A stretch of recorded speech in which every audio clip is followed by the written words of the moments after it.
নমস্কার বন্ধুরা, গল্পের চিলেকোঠা পরিবারে আপনাদের সকলকে স্বাগত জানাই। আমি সায়নী।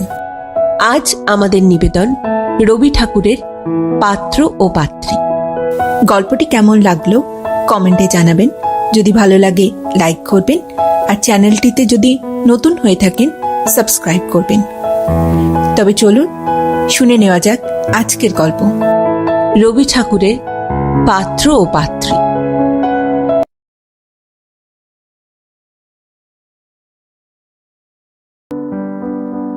ইতিপূর্বে প্রজাপতি কখনো আমার কপালে বসেননি বটে, কিন্তু একবার মানসপদ্মে বসেছিলেন।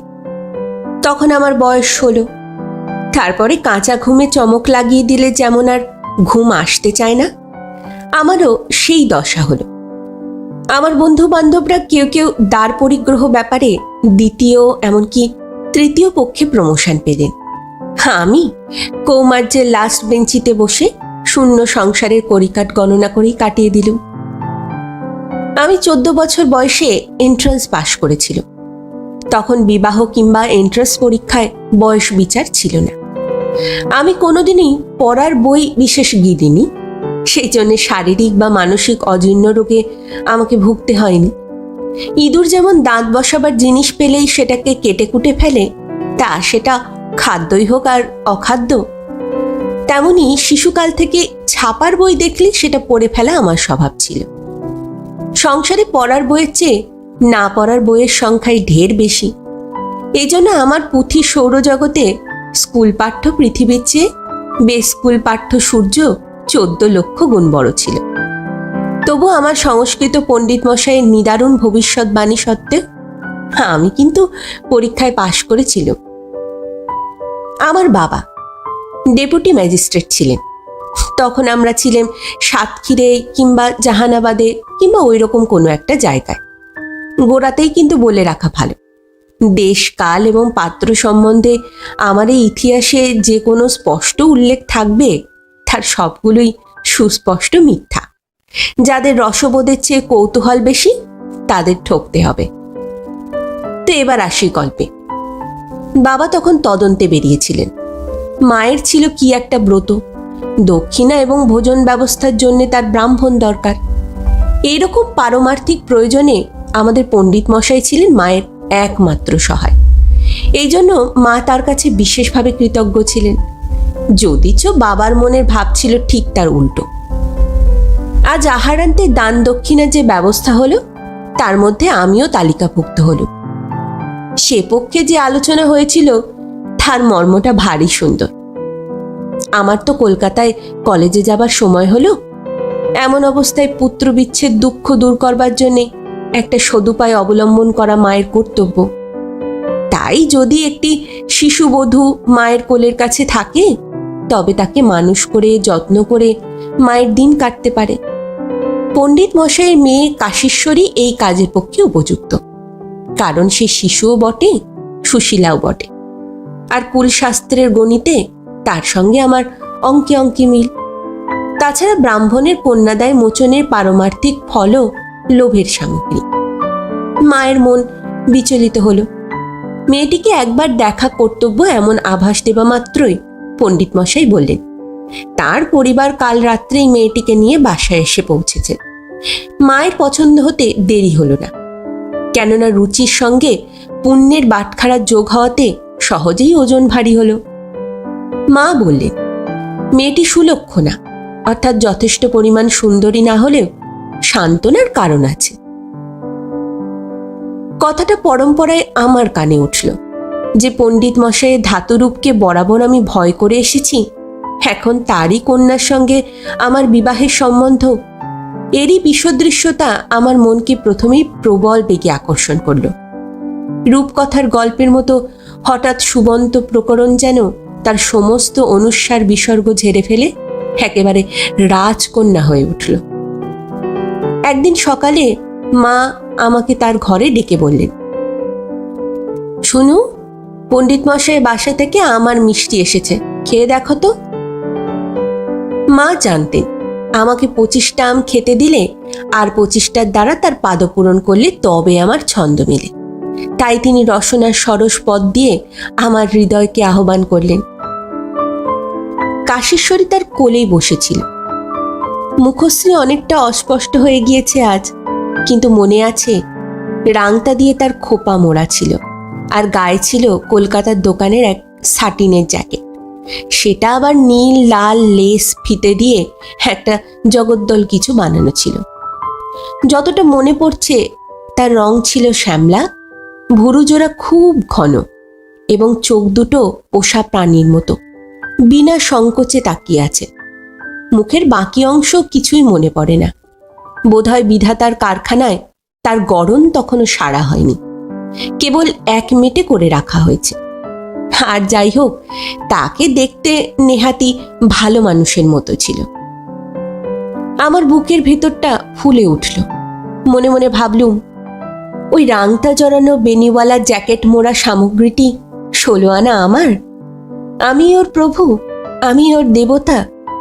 অন্য সমস্ত দুর্লভ সামগ্রীর জন্যেই সাধনা করতে হয়, কেবল এই একটি জিনিসের জন্যেই নয়। আমি করে আঙুল নাড়ালেই হলো, বিধাতা এই বর দেবার জন্য আমাকে সেধে বেড়াচ্ছে। মাকে যে আমি বরাবর দেখে আসছি স্ত্রী বলতে কি বোঝায় তা আমার ওই সূত্রে জানা ছিল। দেখেছি বাবা অন্য সমস্ত ব্রতের ওপর চটেছিলেন, কিন্তু সাবিত্রী ব্রতের বেলায় তিনি মুখে যাই বলুন মনে মনে বেশ একটু আনন্দ বোধ করতেন। মা যে বাবাকে ভালোবাসতেন তা জানি, কিন্তু কিসে বাবা রাগ করবেন, কিসে তার বিরক্তি হবে, এইটি মাকে যেন একান্ত মনে ভয় করতে দেখেছি। আর এই রসটুকুই বাবা তার সমস্ত পৌরুষ দিয়ে সবচেয়ে উপভোগ করতেন। পুজোতে দেবতার বোধহয় বড় একটা কিছু যায় আসে না, কেননা সেটা তাদের বৈধ বরাদ্দ, কিন্তু মানুষের নাকি ওটা অবৈধ পাওনা। এই জন্যে ওইটের লোভ তাদের অসামাল করে। আমারও সেই বালিকার রূপ গুণের টান সেদিন মনের ভিতরে পৌঁছায়নি, কিন্তু আমি যে পূজনীয় সে কথাটা সেই 14 বছর বয়সে আমার পুরুষের রক্তে কেমন গাঁজিয়ে উঠেছিল। সেদিন খুব গৌরবের সঙ্গেই আমগুলো খেয়েছিল, এমনকি সগর্বে 3টে আম পাতে বাকি রেখেছিল, যা আমার জীবনে কখনো ঘটেনি, এবং তার জন্য সমস্ত অপরাহ্ন কালটা অনুশোচনায় কাটিয়েছিল। সেদিন কাশীশ্বরী খবর পায়নি আমার সঙ্গে তার সম্বন্ধটা কোন শ্রেণী, কিন্তু বাড়ি গিয়েই বোধহয় জানতে পেরেছিল। তারপরে যখনই তার সঙ্গে দেখা হতো সে শশব ব্যস্ত হয়ে লুকোবার জায়গা পেত না। আমাকে দেখে তার এই ত্রস্ততা আমার যে কি ভালো লাগতো। আমার আবির্ভাব বিশ্বের কোনো একটা জায়গায় কোনো একটা আকারে একটা খুব প্রবল প্রভাব সঞ্চার করে, এই জৈব রাসায়নিক তথ্যটা আমার কাছে বড় মনোরম ছিল। আমাকে দেখেও যে কেউ ভয় করে বা লজ্জা করে বা কোনো একটা কিচ্ছু করে, সেটা বড় অপূর্ব। কাশীশ্বরী তার পালানোর দ্বারাই আমাকে জানিয়ে যেত জগতের মধ্যে সে বিশেষভাবে, সম্পূর্ণভাবে এবং নিগুড়ভাবে আমারই, শুধু আমারই। এতকালের অকিঞ্চিতকরতা থেকে হঠাৎ এক মুহূর্তে এমন একান্ত গৌরবের পদ লাভ করে কিছুদিন আমার মাথার মধ্যে রক্ত ঝাঁঝা করতে লাগলো। বাবা যেরকম মাকে কর্তব্যের বা রন্ধনের বা ব্যবস্থার ত্রুটি নিয়ে সর্বদা ব্যাকুল করে তুলেছিলেন, আমিও মনে মনে তারই ছবির উপরে দাগা বুলোতে লাগলুম। বাবার অনভিপ্রেত কোনো একটা লক্ষ্য সাধন করবার সময় মা যেরকম সাবধানে নানা প্রকার মনোহর কৌশলে কাজ উদ্ধার করতেন, আমি কল্পনার কাশীশ্বরীকেও সেই পথে প্রবৃত্ত হতে দেখলুম। এছাড়াও আছে, মাঝে মাঝে মনে মনে তাকে অকাতরে এবং অকস্মাৎ মোটা অঙ্কের ব্যাংকনোট থেকে আরম্ভ করে হীরের গয়না পর্যন্ত দান করতে আরম্ভ করলুম। এক একদিন ভাত খেতে বসে তার খাওয়াই হলো না, এবং জানলার ধারে বসে আঁচলের খুঁট দিয়ে সে চোখের জল মুছছে, এই করুণ দৃশ্য আমি মনুষ্যচক্ষে দেখতে পেলুম। এবং এটা যে আমার কাছে অত্যন্ত শোচনীয় বোধ হলো তা বলতে পারিনি। ছোট ছেলেদের আত্মনির্ভরতার সম্বন্ধে বাবা বেশি সতর্ক ছিলেন। নিজের ঘর নিজে ঠিক করা, নিজের কাপড় চোপড় রাখা সমস্তই আমাকেই করতে হতো, কিন্তু আমার মনের মধ্যে গার্হস্থ্যের যে চিত্রগুলি স্পষ্ট রেখায় জেগে উঠল তার মধ্যে একটি নিচে লিখে রাখছি। বলা বাহুল্য আমার পৈতৃক ইতিহাসে ঠিক এই রকম ঘটনা পূর্বে একদিন হয়েছিল, তাই আমার কল্পনার মধ্যে তেমন কিছু অরিজিনালিটি নেই। চিত্রটি এই: রবিবারে মধ্যাহ্ন ভোজনের পর আমি খাটের ওপর বালিশে ঠেসান দিয়ে পা ছড়িয়ে আধশোয়া অবস্থায় খবরের কাগজ পড়ছি। হাতে গুড়গুড়ির নল। ঈষৎ তন্দ্রাবেশে নলটা নিচে পড়ে গেল। বারান্দায় বসে কাশীশ্বরী ধোবাকে কাপড় দিচ্ছিল। আমি তাকে ডাক দিলুম। সে তাড়াতাড়ি ছুটে এসে আমার হাতে তুলে দিল। আমি তাকে বললুম, দেখো, আমার বসবার ঘরের বাঁ দিকের আলমারির তিনের থাকে একটা নীল রঙের মলাট দেওয়া মোটা ইংরেজি বই আছে, সেইটা নিয়ে এসো তো। কাশি একটা নীল রঙের বই এনে দিলে। আমি বললুম, এটা নয়, সে এর চেয়ে মোটা, আর তার পিঠের দিকে সোনালি অক্ষরে নাম লেখা। এবারে সে একটা সবুজ রঙের বই আনলে। সেটা আমি ধপাস করে মেঝের ওপর ফেলে দিয়ে রেগে উঠে পড়লুম। তখন কাশির মুখ এতটুকু হয়ে গেল এবং তার চোখ ছলছল করে উঠল। আমি গিয়ে দেখলুম তিনের শেলফে বইটা নেই, সেটা আছে 5-এর শেলফে। বইটা হাতে করে নিয়ে এসে নিঃশব্দে বিছানায় শুলুম। কিন্তু কাশিকে আমার ভুলের কথা কিচ্ছুটি বললুম না। সে মাথা হেঁট করে বিমর্ষ হয়ে ধোবাকে কাপড় দিতে লাগলো এবং নির্বুদ্ধিতার দোষে স্বামীর বিশ্রামে ব্যাঘাত করেছে এই অপরাধ কিছুতেই ভুলতে পারল না। এই ছিল আমার কল্পনা। আবার ফিরে আসি বাস্তব ঘটনায়। বাবা ডাকাতি তদন্ত করছেন, আর আমার এইভাবেই দিন যাচ্ছে। এদিকে আমার সম্বন্ধে পণ্ডিত মশাইয়ের ব্যবহার আর ভাষা এক মুহূর্তে কর্তৃবাচ্য থেকে ভাববাচ্যে এসে পৌঁছালো, এবং সেটা নিরতিশয় সদ্ভাববাচ্য। এমন সময় ডাকাতি শেষ হয়ে গেল। বাবা ঘরে ফিরে এলেন। আমি জানি মা এবার আস্তে আস্তে সময় নিয়ে ঘুরিয়ে ফিরিয়ে বাবার বিশেষ প্রিয় তরকারি রান্নার সঙ্গে সঙ্গে একটু একটু করে সইয়ে সইয়ে কথাটাকে পারবেন। বাবা পণ্ডিত মশাইকে অর্থলুব্ধ বলে ঘৃণা করতেন। মা নিশ্চয়ই প্রথমে পণ্ডিত মশাইয়ের মৃদু রকম নিন্দা, অথচ তার স্ত্রী ও কন্যার প্রচুর রকম প্রশংসা করে কথাটার গোড়াপত্তন করতেন। কিন্তু দুর্ভাগ্যক্রমে পণ্ডিত মশাইয়ের আনন্দিত প্রগল্ভতায় কথাটা চারিদিকে ছড়িয়ে গিয়েছিল।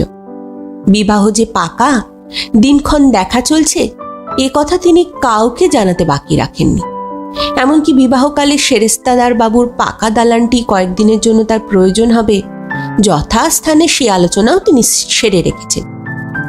শুভকর্মে সকলেই তাকে যথাসাধ্য সাহায্য করতে সম্মত হয়েছে। বাবার আদালতের উকিলের দল চাঁদা করে বিবাহের ব্যয় বহন করতেও রাজি। স্থানীয় এন্ট্রান্স স্কুলের সেক্রেটারি বীরেশ্বরবাবু তৃতীয় ছেলে, 3য় ক্লাসে পড়ে। সে চাঁদ ও কুমুদের রূপক অবলম্বন করে এরই মধ্যে বিবাহ সম্বন্ধে ত্রিপদী ছন্দে একটা কবিতা লিখে ফেলেছে। সেক্রেটারি বাবু এই কবিতাটা নিয়ে রাস্তায় ঘাটে যাকে পেয়েছেন তাকে ধরে ধরে শুনিয়েছেন। ছেলেটির সম্বন্ধে গ্রামের লোক খুব আশান্বিত হয়ে উঠেছে। সুতরাং ফিরে এসেই বাবা আগেই শুভ সংবাদ শুনতে পেলেন। তারপরে মায়ের কান্না এবং অনাহার, বাড়ির সকলের ভীতিবিহ্বলতা, চাকরদের অকারণ জরিমানা, এজলাসে প্রবল বেগে মামলা ডিসমিস এবং প্রচণ্ড তেজে শাস্তিদান, আর তার সাথে পণ্ডিত মশাইয়ের পদচ্যুতি এবং রাংতা জড়ানো বেনিসহ কাশীশ্বরীকে নিয়ে তার অন্তর্ধান, এবং ছুটি ফুরোবার পূর্বেই মাতৃসঙ্গ থেকে বিচ্ছিন্ন করে আমাকে সবলে কলকাতায় নির্বাসন। আমার মনটা ফাটা ফুটবলের মতো চুপসে গিয়েছিল। আকাশে আকাশে হাওয়ার উপরে তার লাফালাফি একেবারে বন্ধ হয়েছিল। আমার পরিণয়ের পথে গোড়াতেই এই বিঘ্ন। তারপরে আমার প্রতি বারে বারেই প্রজাপতির ব্যর্থ পক্ষপাত ঘটেছে। তার বিস্তারিত বিবরণ দিতে আর ইচ্ছে করিনি। আমার এই বিফলতার ইতিহাসে সংক্ষিপ্ত নোট দুটো। 20 বছরের পূর্বেই আমি পুরো দমে MA পরীক্ষায় পাশ করে চোখে চশমা পরে গোফে রেখাটা তা দেবার যোগ্য করে বেরিয়ে এসেছি। বাবা তখন রামপুরহাট কিংবা নোয়াখালী কিংবা বারাসাত কিংবা ওই রকম কোনো একটা জায়গায়। এতদিন তো শব্দসাগর মন্থন করে ডিগ্রি রত্ন পাওয়া গেল, এবার অর্থসাগর মন্থনের পালা। বাবা তার বড় বড় পেট্রন সাহেবদের স্মরণ করতে গিয়ে দেখলেন তার সবচেয়ে বড় সহায় যিনি, তিনি পরলোকে। তার চেয়ে যিনি কিছু কম, তিনি পেনশন নিয়ে বিলেতে। আর যিনি আরো কমজোরি, তিনি পাঞ্জাবে বদলি হয়েছে। আর বাংলাদেশে যিনি বাকি আছেন তিনি প্রথম দিকে আশ্বাস দেন বটে, কিন্তু পরে সেটা সংহরণ করেন। আমার পিতামহ যখন ডেপুটি ছিলেন তখন মুরব্বির বাজার এমন কষা ছিল না, তাই তখন চাকরি থেকে পেনশন এবং পেনশন থেকে চাকরি একই বংশে খেয়া পারাপারের মতো চলত। এখন দিন খারাপ, তাই বাবা যখন উদ্বিগ্ন হয়ে ভাবছিলেন যে তার বংশধর গভর্নমেন্ট অফিসের উঁচু খাঁচা থেকে সওদাগিরির অফিসের নিম্নদ্বারে অবতরণ করবে, এমন সময় এক ধনী ব্রাহ্মণের একমাত্র কন্যা তার নোটিসে এলো। ব্রাহ্মণটি কন্ট্রাক্টর, তার অর্থাগমের পথটি প্রকাশ্য ভূতলের চেয়ে অদৃশ্য রসাতলের দিক দিয়ে প্রশস্ত বেশি। তিনি সে সময় বড়দিন উপলক্ষে কমলা লেবু এবং অন্যান্য উপহার সামগ্রী যথাযোগ্য পাত্রে বিতরণ করতে ব্যস্ত ছিলেন। এমন সময় তার পাড়ায় আমার অভ্যুদয় হলো। বাবার বাসা ছিল তার বাড়ির সামনেই, মাঝে ছিল একটা রাস্তা। বলা বাহুল্য, ডেপুটির MA পাশ করা ছেলে কন্যাদায়িকের পক্ষে খুব প্রাণসুলভ্য ফল। তাই কন্ট্রাক্টর বাবু আমার প্রতি বেশ উদ্বাহু হয়ে উঠলেন এবং সেই বাহু ডেপুটি বাবুর হৃদয় পর্যন্ত অতি অনায়াসেই পৌঁছালো। কিন্তু আমার হৃদয়টা তখন আরো অনেক উপরে ছিল, কারণ আমার বয়স তখন 20 পেরোয়। তখন খাঁটি স্ত্রী রত্ন ছাড়া অন্য কোনো রত্নের প্রতি আমার কোনো লোভ ছিল না। শুধু তাই নয়, তখনও ভাবুকতার দীপটি আমার মনে উজ্জ্বল। অর্থাৎ সহধর্মিণী শব্দের যে অর্থ আমার মনে ছিল, সে অর্থটা বাজার চলতি নয়। বর্তমানকালে আমাদের দেশে সংসারটা চারদিকে সংকুচিত। মনন সাধনের বেলায় মনকে জ্ঞান ও ভাবের উদার ক্ষেত্রে ব্যপ্ত করে রাখা, আর ব্যবহারের বেলায় তাকে সেই সংসারের অতি ছোট মাপে কৃশ করে আনা, এ আমি মনে মনেও সহ্য করতে পারতুম না।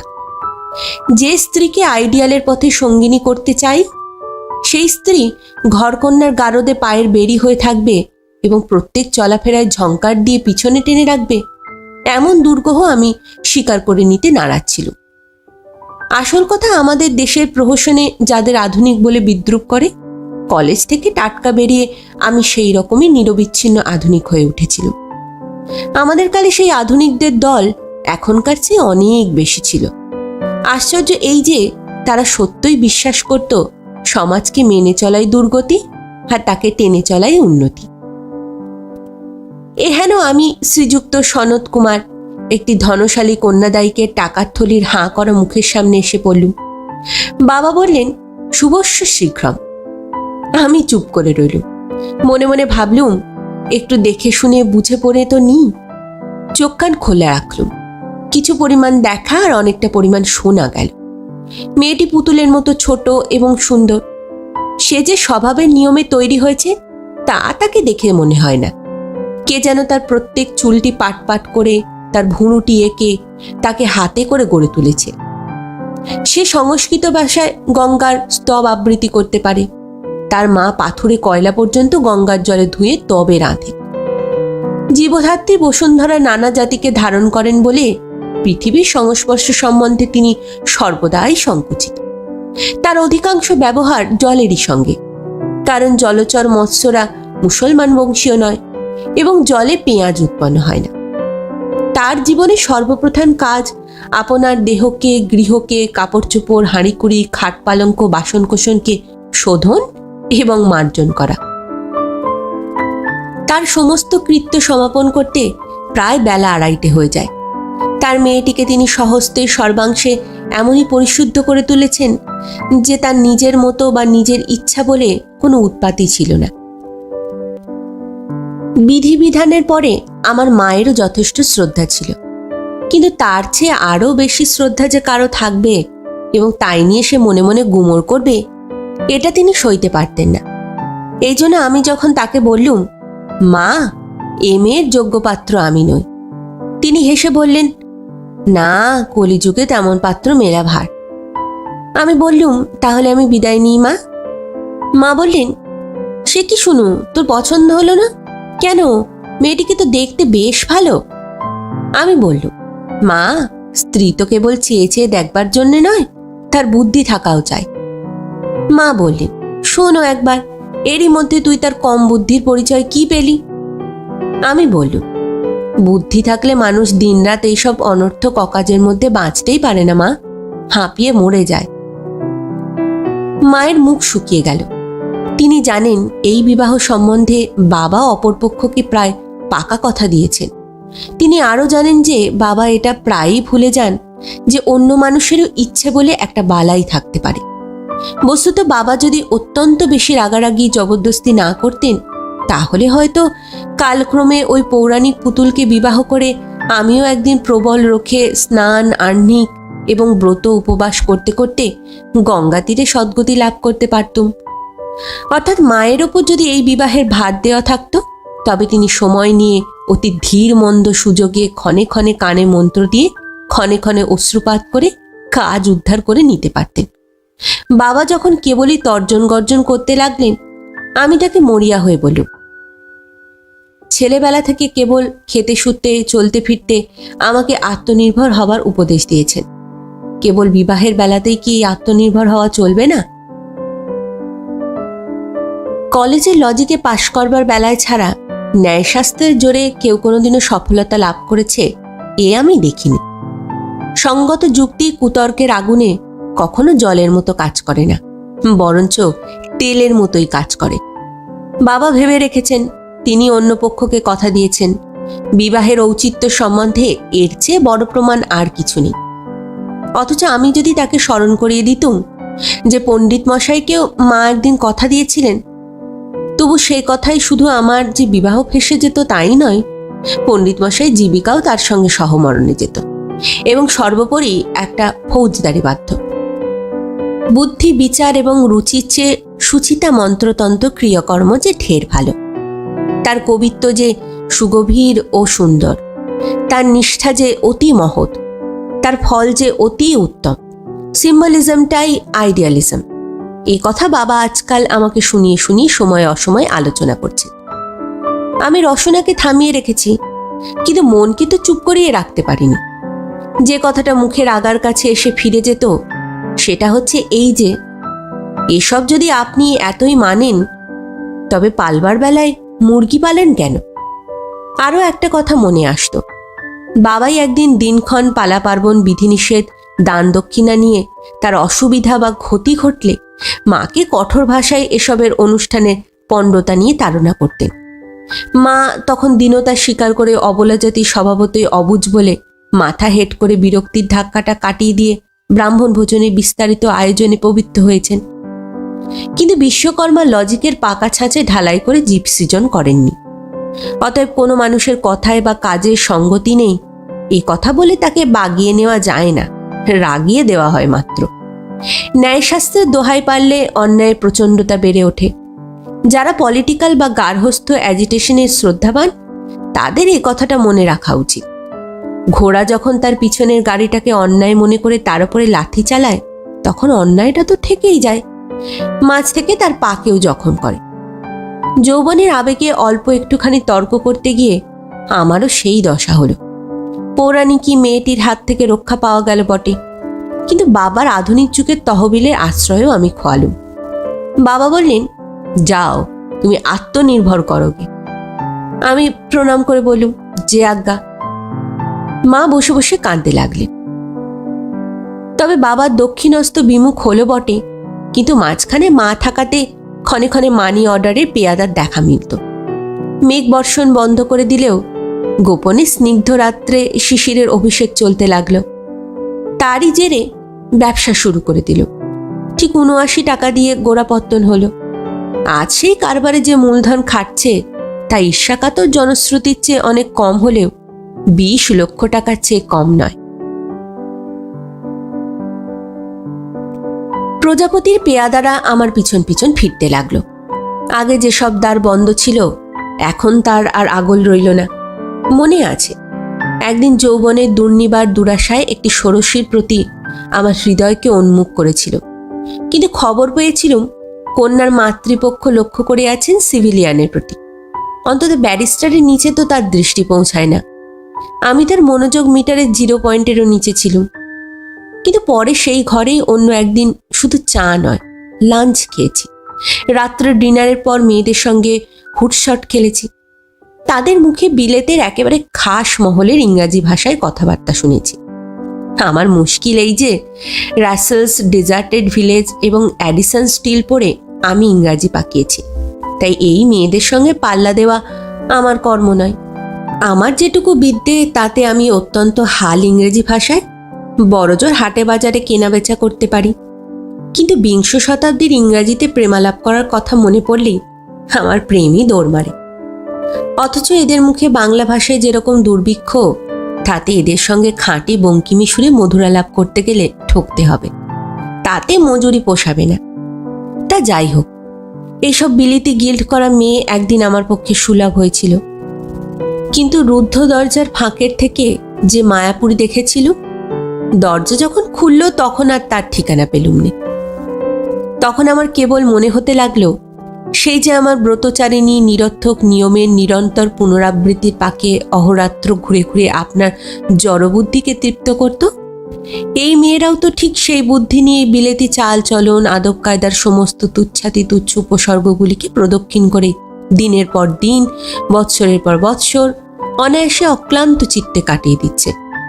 তারাও যেমন ছোঁয়া ও নাওয়ার লেশমাত্র স্খলন দেখলে অশ্রদ্ধায় কণ্টকিত হয়ে উঠত, এরাও তো তেমনি অ্যাকসেন্টের একটু খুঁত কিংবা কাঁটা চামচে অল্প বিপর্যয় দেখলে ঠিক তেমন করেই অপরাধীর মনুষ্যত্ব সম্বন্ধে সন্দিহান হয়ে ওঠে।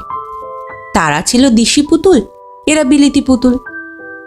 মনের গতিবেগে এরা চলে না, অভ্যাসের দম দেওয়া কল এদের চালায়। তার ফলে যা হলো, মেয়েদের প্রতি আমার মনে মনে একটা অশ্রদ্ধা জন্মালো। আমি ঠিক করলুম ওদের বুদ্ধি যখন কম, তখন স্নান আচমন উপবাসের অকর্মকাণ্ডকে প্রকাণ্ড না করলে ওরা বাঁচবে কি করে। বইয়ে পড়েছি একরকম জীবাণু আছে যা ক্রমাগতই ঘোরে, কিন্তু মানুষ তো ঘোরে না, মানুষ চলে। সেই জীবাণুর পরিবর্ধিত সংস্করণের সঙ্গে কি বিধাতা হতভাগ্য পুরুষ মানুষের বিবাহের সম্বন্ধ পাতিয়েছেন? এদিকে বয়স যত বাড়তে চলল, বিবাহ সম্বন্ধে দ্বিধাও তত বেড়ে উঠল। মানুষের একটা বয়স আছে যখন সে চিন্তা না করেও বিবাহ করতে পারে, সে বয়স পেরোলে বিবাহ করতে দুঃসাহসিকতার দরকার হয়। আমি সেই বেপরোয়া দলের লোক নই। তাছাড়া কোনো প্রকৃতস্থ মেয়ে বিনা কারণে এক নিঃশ্বাসে আমাকে যে কেন বিয়ে করে ফেলবে, আমি তা কিছুতেই ভেবে পাইনি। শুনেছি ভালোবাসা অন্ধ, কিন্তু এখানে সেই অন্ধের ওপর তো কোনো ভার নেই। সংসার বুদ্ধির দুটো চোখের চেয়ে আরো বেশি চোখ আছে। সেই চক্ষু যখন বিনা নেশায় আমার দিকে তাকিয়ে দেখে, তখন আমার মধ্যে কি দেখতে পায় আমি তাই ভাবি। আমার গুণ নিশ্চয়ই অনেক আছে, কিন্তু সেগুলো তো ধরা পড়তে দেরি লাগে, এক চাহনিতেই বোঝা যায় না। আমার নাসার মধ্যে যে খর্বতা আছে, বুদ্ধির উন্নতি তা পূরণ করেছে জানি, কিন্তু নাসাটাই থাকে প্রত্যক্ষ হয়ে, আর ভগবান বুদ্ধিকে নিরাকার করে রেখে দিলেন। যাই হোক, যখন দেখি কোনো সাবালক মেয়ে অত্যল্পকালের নোটিশেই আমাকে বিয়ে করতে অত্যল্প মাত্র আপত্তি করে না, তখন মেয়েদের প্রতি আমার শ্রদ্ধা আরও কমে। আমি যদি মেয়ে হতুম, তাহলে শ্রীযুক্ত সনত কুমারের নিজের খর্বনাশার দীর্ঘশ্বাসে তার আশা ও অহংকার ধূলিসাৎ হতে থাকত। এমনই করেই আমার বিবাহের বোঝাইহীন নৌকাটা মাঝে মাঝে চড়ায় ঠেকেছে, কিন্তু ঘাটে এসে পৌঁছায়নি। স্ত্রী ছাড়া সংসারে অন্যান্য উপকরণ যেমন ব্যবসার উন্নতি বেড়ে চলতে লাগলো। একটা কথা ভুলেছিলুম বটে, সবকিছুর সাথে বয়সও বাড়ছে। হঠাৎ একটা ঘটনায় সে কথা যেন আরো প্রবল করে মনে পড়ে গেল। অভ্রের খনির তদন্তে ছোটনাগপুরের এক শহরে গিয়ে দেখি পণ্ডিত মশাই সেখানে শালবনের ছায়ায় ছোট্ট একটা নদীর ধারে দিব্যি বাসা বেঁধে আছেন। তার ছেলে সেখানে কাজ করে। সেই শালবনের প্রান্তে আমার তাঁবু পড়েছিল। এখন দেশ জুড়ে আমার ধনের খ্যাতি। পণ্ডিত মশাই বললেন, কালে আমি যে অসামান্য হয়ে উঠব এ তিনি পূর্বেই জানতেন। তা হবে, কিন্তু আশ্চর্য রকম ভাবে তা গোপন করে রেখেছিলেন। তাছাড়া কোন লক্ষণের দ্বারা জেনেছিলেন আমি তো তা বলতে পারিনি। কাশেশ্বরী শ্বশুর বাড়িতে ছিল, তাই বিনা বাধায় আমি পণ্ডিত মশাইয়ের ঘরের অতিথি হয়ে গেলুম।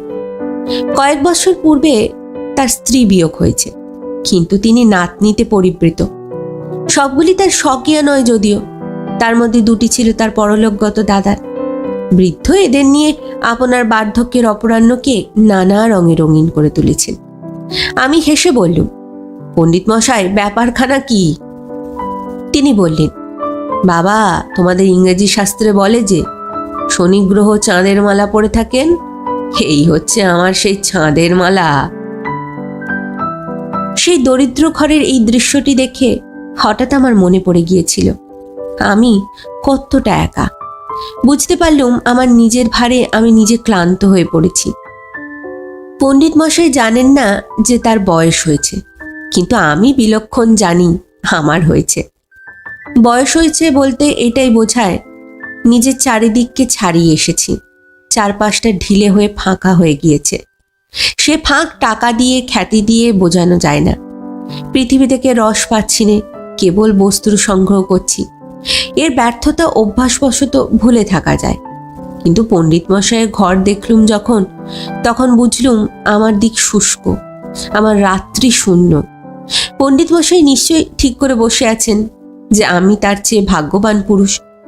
এই কথা মনে করে আমার হাসি এলো। এই বস্তু জগৎকে ঘিরে একটি অদৃশ্য আনন্দ লোক আছে। সেই আনন্দ লোকের সঙ্গে আমাদের জীবনের যোগসূত্র না থাকলে আমরা ত্রিশঙ্কুর মতো শূন্যে থাকি। পণ্ডিত মশাই সেই যোগ আছে, আমার নেই, এই তফাৎ। আমি আরাম কেদারার 2 হাতায় 2 পা তুলে দিয়ে সিগারেট খেতে খেতে ভাবতে লাগলুম, পুরুষের জীবনে 4 আশ্রমে 4 অধিদেবতা। বাল্যে মা, যৌবনে স্ত্রী, পৌরে কন্যা পুত্রবধূ, বার্ধক্যে নাতনি নাতবু। এমনই করে মেয়েদের মধ্যে দিয়ে পুরুষ আপনার পূর্ণতা পায়। এই তত্ত্বটা মর্মরিত শালবনে আমাকে আবিষ্ট করে ধরল। মনের সামনে আমার ভাবি বৃদ্ধ বয়সের শেষ পর্যন্ত তাকিয়ে দেখলুম। দেখে তার নিরতিশয় নিরসতায় হৃদয়টা হাহাকার করে উঠল। ওই মরুপথের মধ্যে দিয়ে মুনাফার বোঝা ঘাড়ে করে নিয়ে কোথায় গিয়ে মুখ থুবড়ে পড়ে মরতে হবে? আর দেরি করলে তো চলবে না। সম্প্রতি 40 পেরিয়েছি। যৌবনের শেষ থলিটি ছেলে নেবার জন্য 50 রাস্তার ধারে বসে আছে। তার লাঠির ডগাটা এইখান থেকে দেখা যাচ্ছে। এখন পকেটের কথাটা বন্ধ রেখে জীবনের কথা একটুখানি ভেবে দেখা যাক। কিন্তু জীবনের যে অংশে মুলতুবি পড়েছে সে অংশে আর তো ফিরে যাওয়া চলবে না। তবু তার ছিন্নতায় তালি লাগাবার সময় এখনো সম্পূর্ণ যায়নি। এখান থেকে কাজের সূত্রে পশ্চিমের এক শহরে আমায় যেতে হলো। সেখানে বিশ্বপতি বাবু নামে এক ধনী বাঙালি মহাজনের সঙ্গে আমার কাজের কথা ছিল। লোকটি খুব হুঁশিয়ার, সুতরাং তার সঙ্গে কোনো পাকা কথা বলতে গেলে বিস্তর সময় লাগে। একদিন বিরক্ত হয়ে যখন ভাবছি একে নিয়ে আমার কাজের সুবিধা হবে না, এমনকি চাকরকে আমার জিনিসপত্র প্যাক করতে বলে দিয়েছি, হেনকালে বিশ্বপতিবাবু সন্ধ্যার সময় এসে আমাকে বললেন, আপনার সঙ্গে নিশ্চয়ই অনেক রকম লোকের আলাপ আছে, আপনি একটু মনোযোগ করলে একটা বিধবা বেঁচে যায়। বিধবা বেঁচে যায়? ঘটনায় আসি এবার। নন্দকৃষ্ণবাবু বেরেলিতে প্রথম আসেন একটি বাঙালি ইংরেজি স্কুলে হেডমাস্টার হয়ে। কাজ করছিলেন খুব ভালো। সকলে আশ্চর্য হয়েছিল এমন সুযোগ্য সুশিক্ষিত লোক দেশ ছেড়ে এত দূরে সামান্য বেতনে চাকরি করতে এলেন কি কারণে? কেবল যে পরীক্ষা পাশ করাতে তার খ্যাতি ছিল তা নয়, সকল ভালো কাজেই তিনি হাত দিয়েছিলেন। এমন সময় কেমন করে বেরিয়ে পড়ল তার স্ত্রী রূপ ছিল বটে, কিন্তু কুল ছিল না। সামান্য কোনো জাতের মেয়ে, এমনকি তার ছোঁয়া লাগলে পানির জলের পানীয়তা এবং অন্যান্য নিগুড় সাত্ত্বিক গুণও নষ্ট হয়ে যায়। তাই তাকে যখন সবাই চেপে ধরল, তিনি বললেন, হ্যাঁ, ছোট জাত তো বটে, কিন্তু তবু তো সে আমার স্ত্রী। তখন প্রশ্ন উঠল, এমন বিবাহ কি বৈধ? যিনি প্রশ্ন করেছিলেন নন্দকৃষ্ণবাবু তাকে বললেন, আপনি তো শালগ্রাম সাক্ষী করে পরপর 2টি স্ত্রী বিবাহ করেছেন এবং দ্বিবচনেও সন্তুষ্ট নেই তার বহু প্রমাণ দিয়েছেন। শালগ্রামের কথা আমি বলতে পারিনি, কিন্তু অন্তর্যামী জানেন আমার বিবাহ আপনার চেয়ে বৈধ, প্রতিদিন প্রতি মুহূর্তে বৈধ। এর চেয়ে বেশি কথা আমি আপনাদের সঙ্গে আলোচনা করতে চাইনি। যাকে নন্দকৃষ্ণ এই কথাগুলি বললেন তিনি এসব কথা শুনে খুশি হবার কথা নয়। তার উপরে লোকটার অনিষ্ট করবার ক্ষমতা ছিল অসামান্য। সুতরাং তার উপদ্রবে নন্দকৃষ্ণ বেরিলি ত্যাগ করতে বাধ্য হলেন এবং বর্তমানে এই শহরে এসে ওকালতি শুরু করলেন। লোকটা অত্যন্ত খুঁতখুঁতি ছিলেন। উপবাসী থাকলেও অন্যায় মকদ্দমা তিনি কিছুতেই নিতেন না। প্রথমটা তাতে তার যত অসুবিধা হোক, শেষকালে উন্নতি হতে লাগলো, কেননা হাকিমরা তাকে সম্পূর্ণ বিশ্বাস করতেন। একখানি বাড়ি করে একটু জমিয়ে বসেছেন, এমন সময় দেশে মন্বন্তর এলো। দেশ উজাড় হয়ে যায়। যাদের উপর সাহায্য বিতরণের ভার ছিল, তাদের মধ্যে কেউ কেউ চুরি করছিল বলে তিনি ম্যাজিস্ট্রেটকে জানাতেই ম্যাজিস্ট্রেট বললেন, সাধু লোক পাই কোথায়? তিনি বললেন, আমাকে যদি বিশ্বাস করেন আমি এ কাজের ভার নিতে পারি। তিনি ভার পেলেন এবং এই ভার বহন করতেই একদিন মধ্যাহ্নে মাঠের মধ্যে এক গাছতলায় হঠাৎই মারা গেলেন। ডাক্তার বললে তার হৃৎপিণ্ডের ক্রিয়া বন্ধ হয়ে মৃত্যু হয়েছে। নন্দকৃষ্ণের বিধবা স্ত্রী তার একটি মেয়েকে নিয়ে এই পাড়াতেই থাকতেন।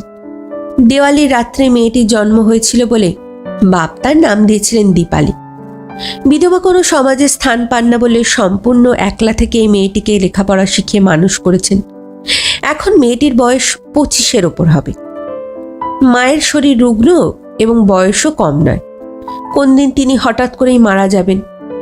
তখন এই মেয়েটির কোথাও কি কোনো গতি হবে? বিশ্বপতিবাবু আমাকে বিশেষ অনুনয় করে বললেন, যদি এর পাত্র জুটিয়ে দিতে পারেন তো সেটা একটা পুণ্যকর্ম হবে। আমি বিশ্বপতিবাবুকে শুকনো স্বার্থপর নিরেট কাজের লোক বলেই মনে করেছিলাম, কিন্তু ওনার এরূপ সহানুভূতি দেখে আমার মনটা একটু একটু করে গলতে লাগলো। ভাবলুম, প্রাচীন পৃথিবীর মৃত ম্যামথের পাকযন্ত্রের মধ্যে থেকে খাদ্য বীজ বের করে পুঁতে দেখা গেছে, তার থেকেও অঙ্কুর বেরিয়েছে।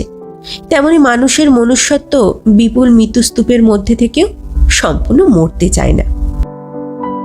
আমি বিশ্বপতি বাবুকে বললুম, পাত্র তো আমার জানা আছে, কোনো বাধা হবে না, আপনারা কথা এবং দিন ঠিক করুন।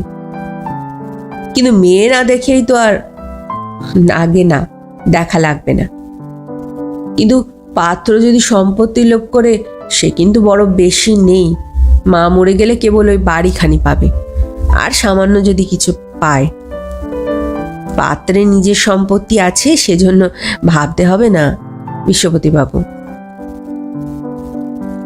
মেয়ের মাকে একটা বর্ণনা দিয়ে যেতে হবে, তাই বিশ্বপতিবাবু জিজ্ঞাসা করলেন, ছেলের সম্বন্ধে কি বলা যেতে পারে?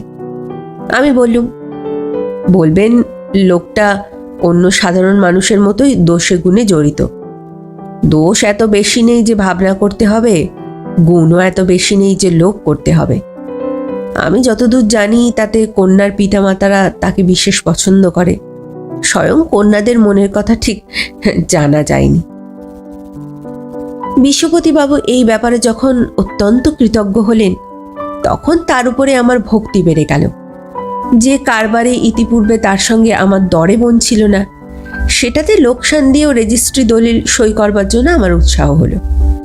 তিনি যাওয়ার সময় বলে গেলেন, পাত্রটিকে বলবেন অন্য সব বিষয়ে যাই হোক, এমন গুণবতী মেয়ে কিন্তু সে পাবে না। যে মেয়ে সমাজের আশ্রয় থেকে এবং শ্রদ্ধা থেকে বঞ্চিত, তাকে যদি হৃদয়ের ওপর প্রতিষ্ঠিত করা যায়, তাহলে সেই মেয়ে কি আপনাকে উৎসর্গ করতে কিছুমাত্র কৃপণতা করে?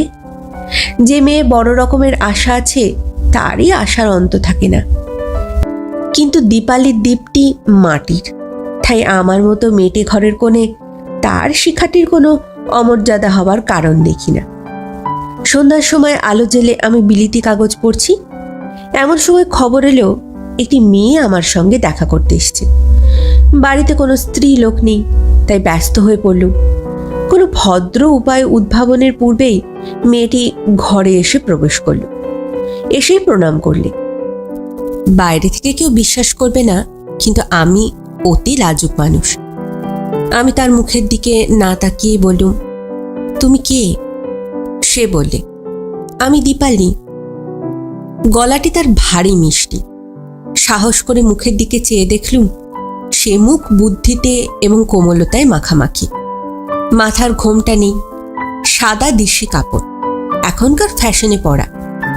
কি বলি ভাবছি, এমন সময় সে আমাকে বললে, আমাকে বিবাহ দেবার জন্যে আপনি কোনো চেষ্টা করবেন না। আর যাই হোক, দীপালির মুখে এমন আপত্তি আমি প্রত্যাশাই করিনি। আমি ভেবে রেখেছিলাম বিবাহের প্রস্তাবে তার দেহ, মন, প্রাণ কৃতজ্ঞতায় ভরে উঠেছে। জিজ্ঞাসা করলুম, কেন, জানা অজানা কোনো পাত্রকেই কি তুমি বিবাহ করবে না? সে বললে, না, কোনো পাত্রকেই নয়। যদিচ মনস্তত্ত্বের চেয়ে বস্তুতত্ত্বের ওপরেই আমার অভিজ্ঞতা বেশি, বিশেষত নারী চিত্ত আমার কাছে বাংলা বানানের চেয়েও কঠিন, তবু কথাটা সাদা অর্থ আমার কাছে সত্য অর্থ বলে মনে হলো না। আমি বললুম, যে পাত্র আমি তোমার জন্য বেছেছি সে অবজ্ঞা করবার যোগ্য নয় কিন্তু। দীপালি বললে, আমি তাকে একটু অবজ্ঞা করছি না। আমি আবার বললুম, সে লোকটিও কিন্তু তোমাকে মনের সঙ্গে শ্রদ্ধা করে, তবে বিবাহে আপত্তি কেন? দীপালি বললে, আমি জানি, বুঝতে পারছি, কিন্তু তবুও আমায় বিবাহ করতে বলবেন না। আচ্ছা, বলবো না, কিন্তু আমি কি তোমাদের কোনো কাজে লাগতে পারি, মানে অন্য কোনোভাবে সাহায্য করতে পারি কি? দীপালি বলল, হ্যাঁ পারেন। আমাকে যদি কোনো মেয়ে স্কুলে পড়বার কাজ জুটিয়ে দিতে পারেন এখান থেকে কলকাতায় নিয়ে গিয়ে, তাহলে ভারী উপকার হয়। বললুম, কাজ আছে, জুটিয়ে দিতে পারবো। যদিও এই সম্পূর্ণ কথাটা সত্য নয়, মেয়ে স্কুলের খবর আমি কি জানি, কিন্তু মেয়ে স্কুল স্থাপন করতে তো কোনো দোষ নেই। দীপালি বলল, আপনি আমাদের বাড়ি গিয়ে একবার আমার মায়ের সঙ্গে এ বিষয়ে আলোচনা করে দেখবেন। আমি বললুম, আমি কালই সকালে যাচ্ছি। দীপালি চলে গেল। আমার কাগজ পড়া বন্ধ হলো। ছাদের উপর বেরিয়ে এসে চৌকিতে বসল। তারাগুলোকে জিজ্ঞাসা করলুম, কোটি কোটি যোজন দূরে থেকে তোমরা কি সত্যই মানুষের জীবনের সমস্ত কর্মসূত্র, সম্বন্ধসূত্র নিঃশব্দে বসে বসে বুনছ? এমন সময় কোনো খবর না দিয়ে হঠাৎ বিশ্বপতির মেজ ছেলে শ্রীপতি ছাতে এসে হাজির। তার সঙ্গে যে আলোচনাটা হলো তার মর্ম এই, শ্রীপতি দীপালিকে বিবাহ করবার আগ্রহে সমাজ ত্যাগ করতে প্রস্তুত। বাপ বলেন এমন দুষ্কার্য করলে তিনি তাকে ত্যাগ করবেন। দীপালি বলে তার জন্য এত বড় দুঃখ, অপমান, ত্যাগ কেউ স্বীকার কেন করবে, এমন যোগ্যতা তার নেই। তাছাড়া শ্রীপতি শিশুকাল থেকে ধনী গৃহে লালিত। দীপালির মতে সে সমাজচ্যুত, নিরাশ্রয় হয়ে দারিদ্র্যের কষ্ট সহ্য করতে পারবে না। এই নিয়ে তর্ক চলছে, কিছুতেই তার মীমাংসা হচ্ছে না। ঠিক এই সংকটের সময়ে আমি মাঝখানে পড়ে এদের মধ্যে আর একটা পাত্রকে খাড়া করে সমস্যার জটিলতা অত্যন্ত বাড়িয়ে তুলেছি। এই জন্য শ্রীপতি আমাকে এই নাটকের থেকে প্রুফশিটের কাটা অংশের মতো বেরিয়ে যেতে বলছে। আমি বললুম, যখন এসে পড়েছি তখন তো আর বেরোচ্ছি না, আর যদি বেরোইও গ্রন্থি কেটে তবে বেরোবো। যাই হোক, বিবাহের দিন পরিবর্তন হলো না, কেবলমাত্র পাত্র পরিবর্তন হলো। বিশ্বপতি বাবুর অনুনয় রক্ষা করেছি, কিন্তু তাতে তিনি সন্তুষ্ট হননি। দীপালির অনুনয় রক্ষা করিনি, কিন্তু ভাবে বোধ হলো সে সন্তুষ্ট হয়েছে। স্কুলে কাজ খালি ছিল কিনা আমি জানি না, কিন্তু আমার ঘরে কন্যাস্থান শূন্য ছিল, সেটা দীপালিকে দিয়ে পূর্ণ হলো। আমার মতো বাজে লোক যে নিরর্থক নয় একেবারে, আমার অর্থই সেটা বিশ্বপতি বাবুর কাছে প্রমাণ করে দিলে। তার গৃহদীপ আমার কলকাতার বাড়িতেই জ্বলল। ভেবেছিলাম সময় মতো বিবাহ না সেরে রাখার মুলতুবি অসময়ে বিবাহ করে পূরণ করতে হবে, কিন্তু দেখলুম উপরওয়ালা প্রসন্ন হলে 2-1টা ক্লাস ডিঙিয়েও প্রমোশন পাওয়া যায়। আজ 55 বছর বয়সে আমার ঘর নাতনিতে ভরে গেছে, উপরন্তু একটা নাতিও জুটেছে, কিন্তু বিশ্বপতি বাবুর সঙ্গে আমার কারবারটা বন্ধ হয়ে গেছে। কারণ তিনি পাত্রটিকেই পছন্দ করেন নিজে।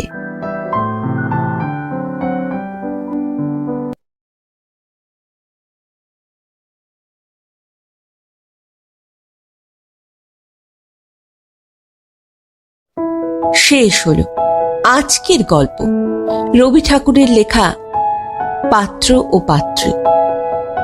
ফিরে আসছি আরেকটি নতুন গল্পের সাথে কিছুদিনের মধ্যেই। ততদিন ভালো থাকবেন, সুস্থ থাকবেন এবং গল্পে থাকবেন। আর আমার গল্পের পাঠ এবং উপস্থাপনা যদি ভালো লাগে তাহলে লাইক এবং কমেন্ট করতে ভুলবেন না। আর অবশ্যই যদি চ্যানেলটিতে নতুন হয়ে থাকেন সাবস্ক্রাইব করবেন, এতে আমার উৎসাহ এবং কনফিডেন্স আরও বাড়বে। আজ এখানেই বিদায় নেব, আবার দেখা হচ্ছে। নমস্কার।